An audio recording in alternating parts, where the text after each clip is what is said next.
আজকে চলে এলাম ছোট্ট একটি টিপস দিতে। টিপসটা এরকম, গান যদি আমরা ভালো গাইতে চাই তাহলে কিন্তু আমাদের কানটা খুব ভালো হতে হবে। কারণ আমরা কিন্তু গানটা সবসময় কান দিয়েই শুনি, যার কান যত ভালো তার গানও ঠিক ততটাই ভালো।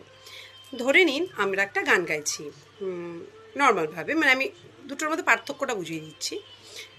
পরদেশি মেঘ যাও রে ফিরে, বলিও আমার পরদেশি রে। এটা একটা ধরন। আরেকটা ধরন হচ্ছে পরদেশি মেঘ যাও রে ফিরে, বলিও আমার পরদেশি রে, পরদেশি মেঘ। এবার এই গানের সুর কিন্তু আপনি কান দিয়েই শুনছেন। তো গান আমরা যেমন অনেক রেয়াজ করতে হবে, সাথে সাথে আমাদের প্রচুর গান শুনতে হবে।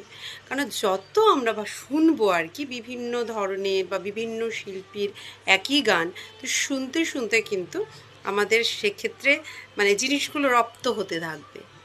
রপ্ত হলে কিন্তু আরও ভালোভাবে গাওয়া যাবে। আমি কিন্তু চেষ্টা করি মানে মোটামুটি কোনো একটা গানকে ধরে নিয়ে সেটা অনেক শিল্পীর কণ্ঠে শোনা, সেটা নিয়ে রেয়াজ করা, সেটা নিয়ে ভাবা, এটা কিন্তু অবশ্যই দরকার।